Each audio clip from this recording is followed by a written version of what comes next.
Boa tarde, estou muito feliz de estar aqui. Quando se usa as palavras mau karma, de modo geral, se refere a uma situação adversa, indesejada. Essa situação pode ser, por exemplo, uma doença do fígado. O que é que isso pode implicar? Foi investigar para tratar da pessoa.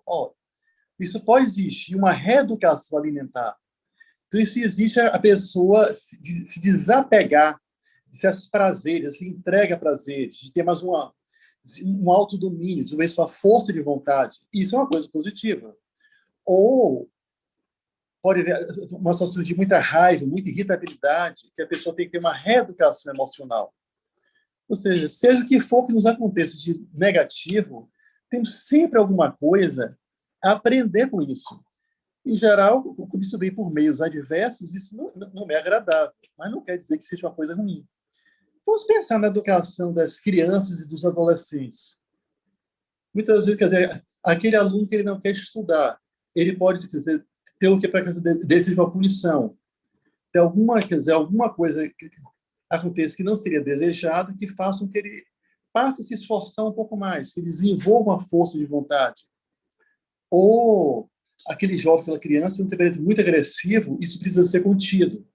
Isso também não, essa contenção também não vai ser agradável, tendo contra o desejo, o impulso natural da pessoa. O egoísta, ele não sabe repartir.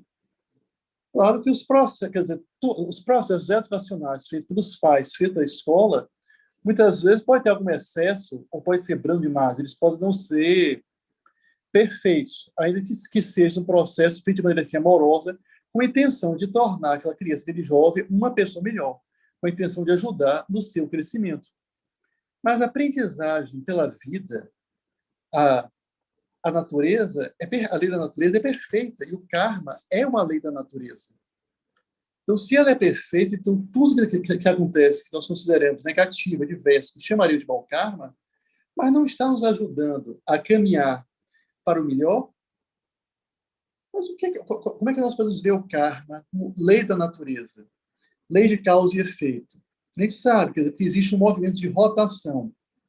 A Terra gira em torno de si mesma, existem dias e noites. A rotação é a causa, os dias e noites são o efeito. A Terra gira em torno do Sol, a causa, existem os efeitos, as estações do ano. A própria origem do planeta Terra, em um passado remoto, bem remoto, houve, quer dizer, uma parte do Sol, uma explosão interna do Sol, uma parte dele se desprendeu, se afastou, foi se resfriando, foi se solidificando, e se tornou o planeta Terra. Essa explosão solar, junto com as posteriores, com várias causas que deram origem ao planeta Terra. E no passado mais remoto ainda, o que os nossos astrônomos mostram, houve o Big Bang, uma explosão de energia concentrada que se expandiu e formou o universo como nós os conhecemos.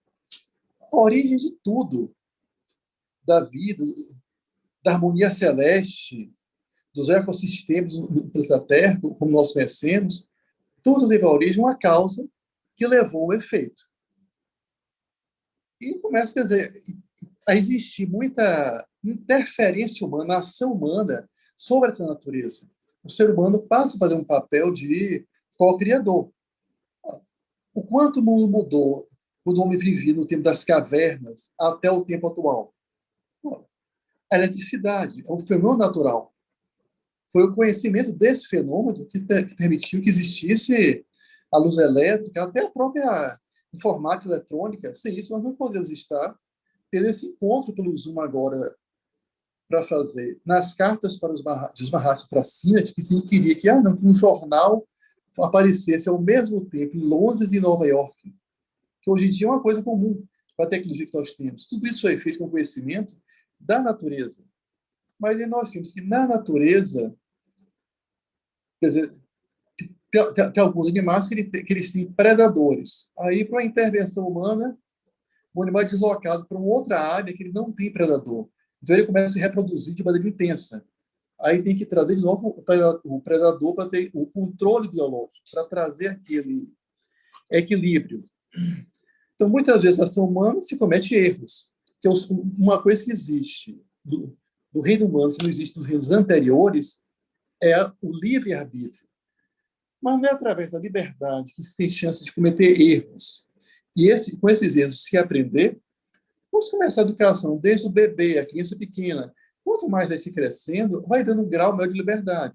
Quanto maior o grau de liberdade, mais erros vai se cometendo, para que se aprender com esses erros. Então, é um processo de aprendizado.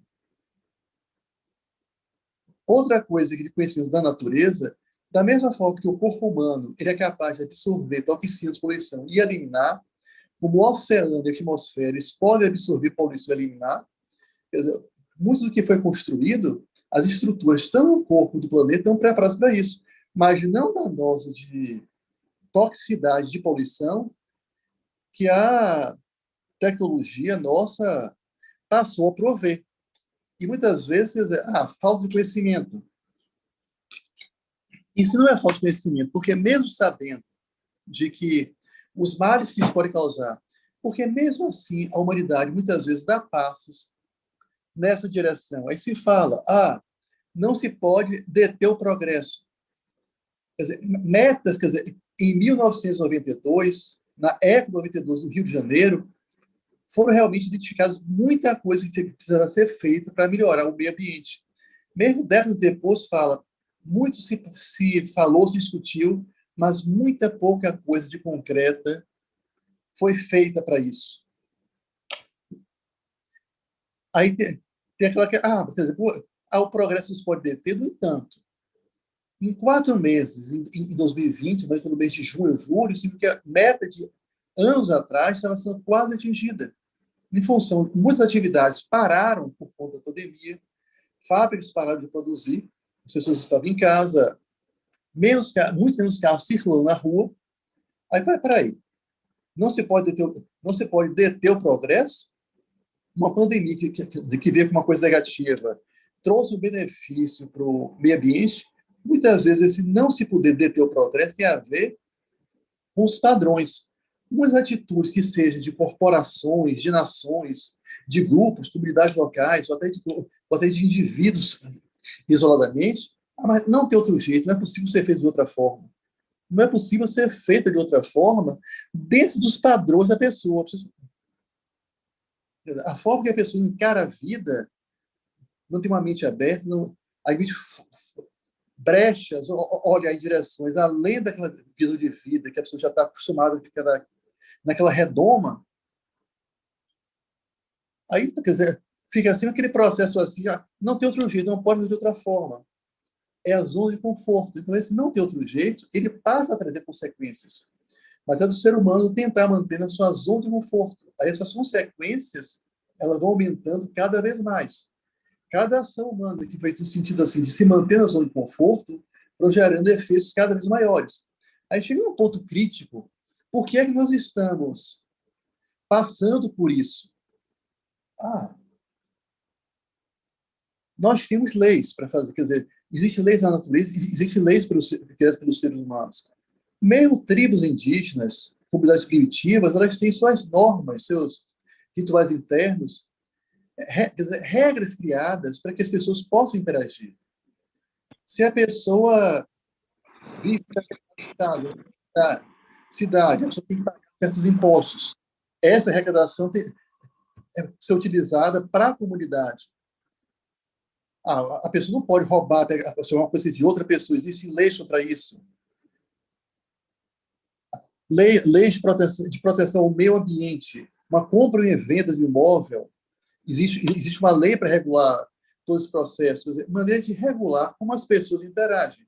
Porque, afinal de contas, se tudo na vida é um processo educacional, nós estamos aqui para aprender e para crescer espiritualmente, passar por esse autoestudo, por esse conhecer a nós mesmos, então, existem normas, quer dizer, que para regulamentar.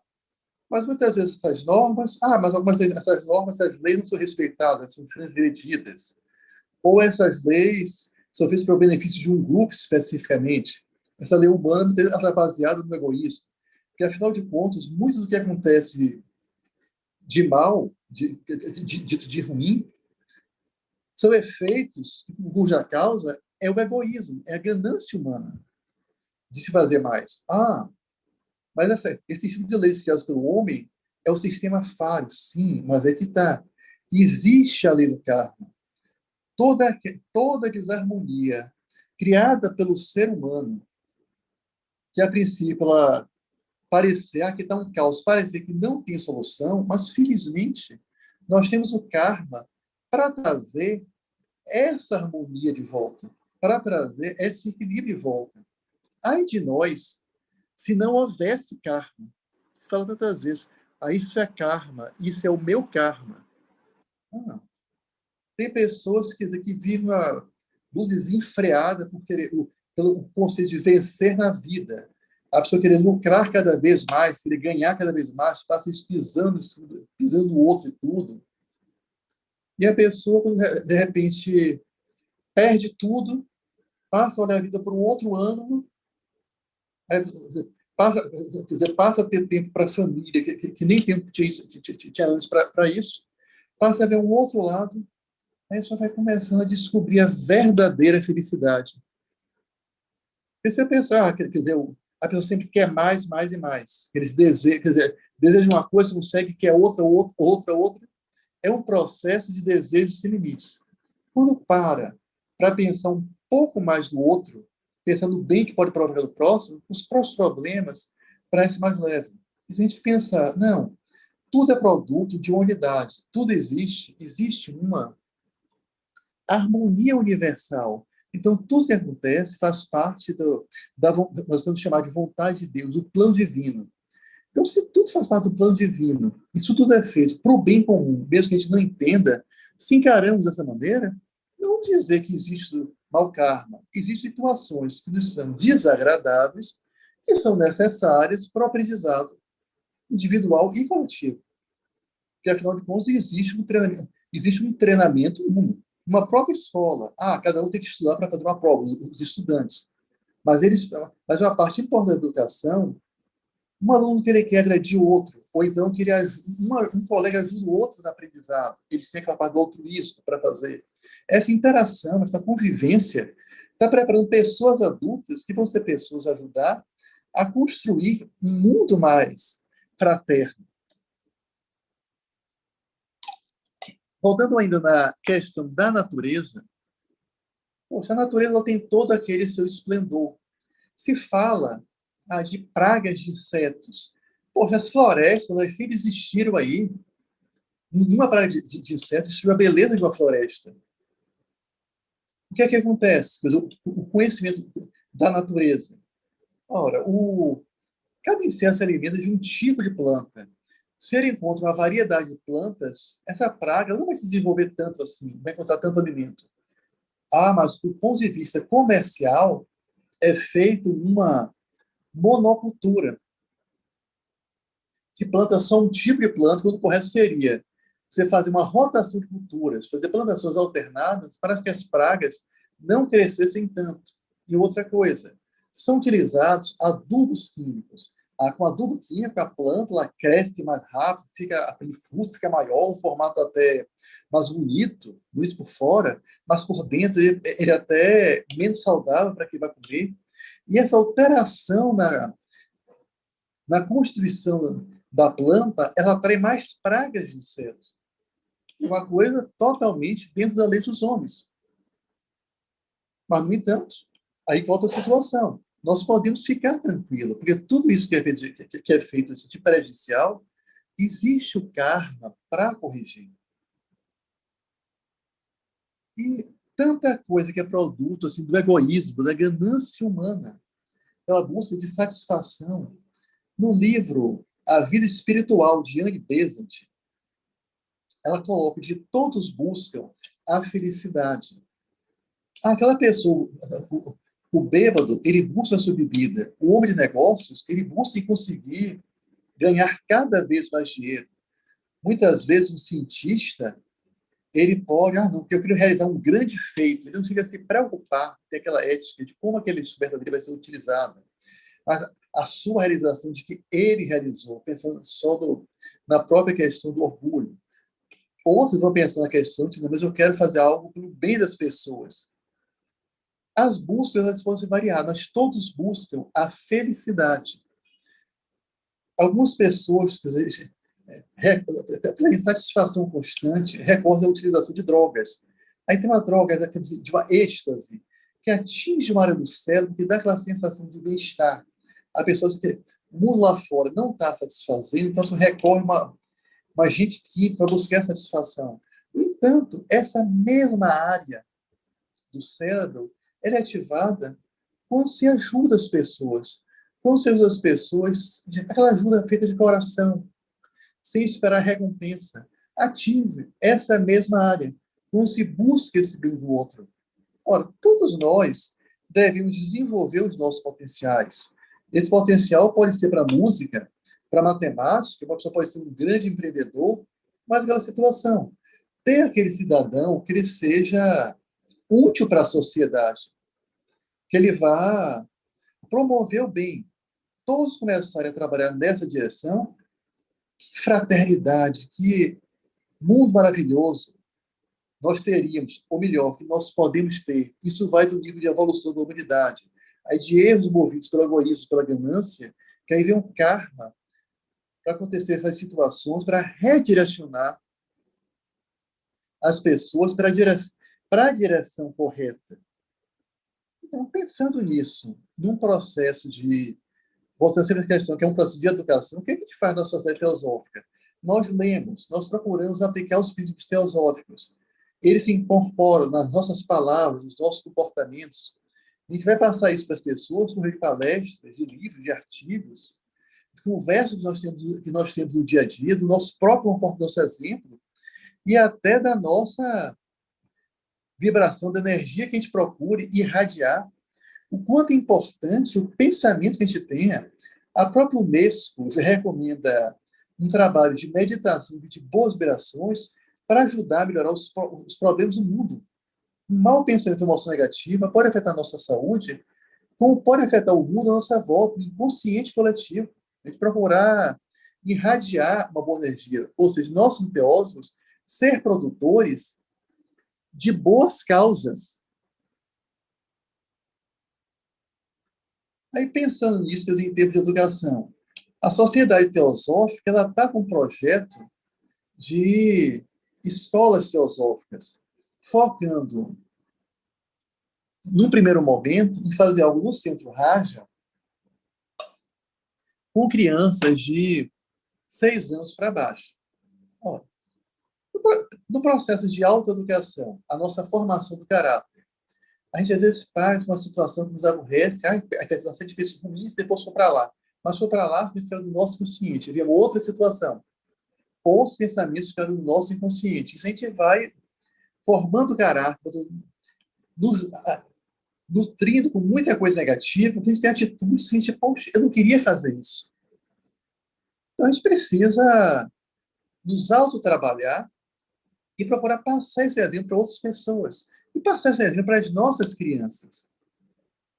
Segundo a psicologia, é com 7 anos de idade que a personalidade se forma. Segundo a astrologia, a cada 7 anos é passado por uma mudança maior, é de um impulso para uma transformação maior. Segundo o conhecimento filosófico, o eu superior assume aos 7 anos de idade.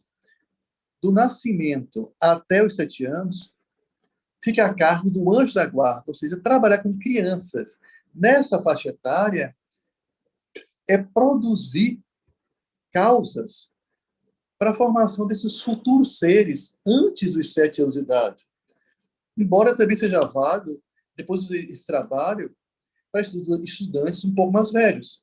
Nas casas dos barracos, que o mestre fala para a Sinati, se tivesse vindo a mim aos 17 anos de idade, antes que a pesada mão do mundo tivesse pesado sobre você, a tarefa seria sido 20 vezes mais fácil. Então, mesmo para o jovem, qualquer trabalho que faça voltar para esses seres em estudante de formação é muito benéfico para produzir causas para que haja um mundo melhor. Incentivar um trabalho a comunidades, que isso é tanto feito, tem esforços que fazem isso, visitas ao orfanato, lugares, para trazer essa parte. Quando a gente se torna membro, a gente recebe material que nos diz que Olha, a sociedade teosófica não é uma sociedade filantrópica no sentido comum do trabalho de caridade. A Cruz Vermelha fez um trabalho maravilhoso para os filhos da guerra. Mas e se nós trabalharmos a mente das pessoas para que não hajam guerras, mas todo membro ele deve procurar se engajar em trabalhos fora da teosófica, voltado para esse ativista, prestação do plano físico, que foi também tratada pelo nosso irmão Rafael Buquerque na palestra de ontem. Então, trabalhar tanto pela mente quanto pela ação, nós temos produtores de boas causas. O karma ele vem e volta, todo desvio ele vai corrigir para um mundo melhor. Mas então, não vamos cooperar com o karma, em vez de termos posturas reativas. Voltando à questão das crianças na fase de 7 anos de idade, uma obra conhecida, que é Meu Pé de Laranja Lima, eu não cheguei a ler o livro, mas assisti o filme, passa a história de um menino, de que ele, uma vez os pais levam para o médico, ele tem um problema de, acho que, um problema gástrico e tudo, aí o médico vai examinar, olha, poxa, ele está cheio de ferimentos no corpo. Os ferimentos eram surras que os pais davam.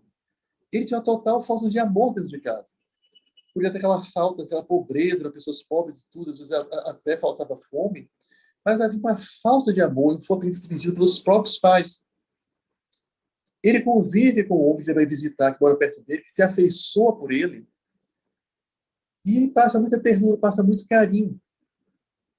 Durante um período de uns 6 meses, ele até fala, poxa, por que o senhor não me compra? Só o senhor me entende realmente? Vai ser até um abocamento para alimentar. E esse homem passa para o acidente e morre depois de 6 meses.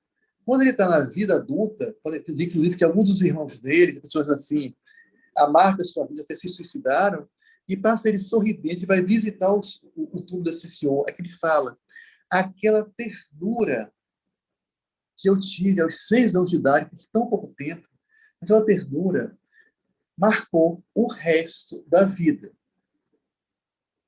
Bom, eu meio assim que não marquei o tempo, eu queria pedir que alguém me desse um toque de quanto tempo eu já utilizei. Paulo, você ainda tem 7 minutos.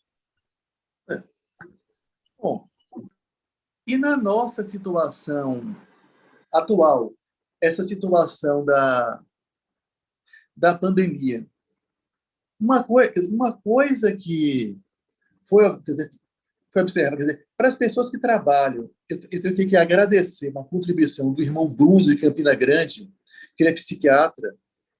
Os casos, uma coisa que foi observada, os casos de ansiedade, depressão, tanto a nível clínico, e pessoas precisaram se tratar disso, como a nível da população em geral, isso aumentou bastante. Em realidade, os profissionais da psiquiatria e da psicologia consideram que esse tratar do emocional, dos dramas, das questões do estresse, era uma coisa que já havia vindo sendo negligenciada, mas que ganhou mais visibilidade quer dizer, com a pandemia, a coisa apareceu mais, ela passou a se tornar mais visível. Então, se pensa muitas vezes em um novo modelo econômico. Existe uma coisa chamada de burnout, era um termo clínico que era usado para pessoas que tinham, quer dizer, que sobre estresse excessivo, sobre pressões excessivas. Depois da pandemia, a Organização Mundial de Saúde mudou a definição desse termo para botar as pessoas sofrem muitas pressões com relação ao trabalho, a trabalhar mais, a produzir mais. Quer dizer, porque vem no processo da pessoa trabalhar cada vez mais e consumir cada vez mais. Com todo o avanço tecnológico, o trabalho deveria ter sido reduzido. No entanto, as pessoas precisam ter um carro, ter um equipamento mais moderno. Então, cada vez mais, quer dizer, o consumo é incentivado, a pessoa passa a trabalhar mais para que se poder adquirir aqueles bens, as instituições querem pressionar as pessoas para que produzam mais, e muita gente, durante essa pandemia, a pessoa tinha um talento musical, de repente teve um bloqueio para tocar. A pessoa era um homem de negócios, quer dizer, todo aquele raciocínio lógico que ele tinha, bloqueou. Passaram por bloqueios. Essa questão do ansiedade, do VIAC, paralisou. Muitas pessoas travaram. Não aconteceu tanto aqui no Brasil, por causa do nível de desemprego. Mas em países desenvolvidos, muitas pessoas, elas não se adaptaram mais aos seus antigos trabalhos, que não aguentavam mais aquela vida de muita pressão. Muitos passaram a trabalhar em home office, e com muita coisa assim, estava parada, os lucros caíram, aquela pressão de que o lucro pode tirar, produza mais. Muitas pessoas não aguentaram, preferiram renunciar e largar seus antigos trabalhos. E algumas empresas de primeiro mundo, elas fecharam por falta de funcionários. Então, em revistas psiquiátricas, se fala da necessidade de se pensar um novo modelo econômico, onde essa questão do consumismo excessivo e do excesso de trabalho, que isso precisa ser modificado. Esse modelo ele precisa ser repensado. Mas existe muita resistência a que isso seja feito. Não existe uma resistência com relação ao modelo ambiental. Nós já temos uma tecnologia que permite carros movidos a tração elétrica, movidos até a água, em que não há o gás poluente, mas tem lucro com o petróleo. Uma redução do consumo desenfreado, uma redução da produção excessiva, pelo bem-estar emocional das pessoas, bem-estar psicológico. Mas as estruturas econômicas, existe uma pressão contrária. Mas já há muita discussão aberta nesse sentido. Ou seja, o mundo exterior e toda essa vida externa, ela está em uma humanidade, um colapso, quer dizer, um colapso ambiental que havia sido falado. Nós vimos essa situação, esse de novembro e dezembro, até janeiro, com tanta chuva, que não era típica para esse período do ano. Cada vez mais se vê um desequilíbrio climático, uma crise climática, e uma crise na atmosfera psíquica. O quanto as pessoas vão aguentar mais a vida nesse sentido, esse querer mais, esse buscar por cada vez mais, quer dizer, seja pela ganância do empregador que ele quer explorar o trabalhador, do próprio trabalhador que quer ganhar mais e mais, quer dizer, uma vida exterior e tudo, quer dizer, que a pessoa nunca consegue estar satisfeita. Existe uma necessidade de se voltar para o interior. Em uma palestra do Tales of Art, eu cheguei a falar uma parte do Diário de Anne Frank, que fala de mais de uma família de judeus, que eles viveram ficar escondidos dos nazistas, isolados do mundo, um isolamento muito pior do que o nosso, muito mais restritivo, que eles poderiam ser mortos por serem judeus e tudo mais para fazer. É como se eles fossem as zonas de risco de hoje. E um pai onde havia bombardeios aéreos, não havia para onde fugir, conflitos, tensões entre as pessoas que tinham vivido aquele mesmo espaço, a convivência cada vez mais difícil, época de guerra, racionamento, a alimentação cada vez mais reduzida. E Anne Frank é como uma menina que estudou em escolas progressistas, para escola montessoriana, com a mente mais aberta e sem encontrar espaço. Ela usou o diário como uma forma de conversar consigo própria, como um trabalho de autoconhecimento, de voltar para dentro de si mesma. E no início do diário que ela fala, poxa, por que os pais não estão tolerantes com outra família? Eles deviam fazer uma boa briga. Uns 2 anos depois, tanto tempo de estresse, ela olha, a gente pode ter até razão, mas a gente devia ser mais tolerante. Porque se nós somos mais inteligentes e nos julgamos assim, mesmo a gente tem razão, a gente deveria ter mais discernimento. Ela fala, poxa, aquela Anne de 2 anos atrás era muito superficial. Eu hoje descobri uma felicidade interior, ou seja, uma vida de restrições, de sofrimentos muito maiores, mais intensos do que o que nós vivemos hoje com a pandemia. E, no entanto, ela foi possível aflorar um ser divino, a beleza divina que existia nela. Ou seja, não foi uma questão de mau karma, foi o karma conduzindo para uma situação melhor. E uma coisa que ainda fala dessa questão a visão dos psiquiatras, dos psicólogos em relação às coisas da pandemia, que muitos efeitos psicológicos estão aparecendo.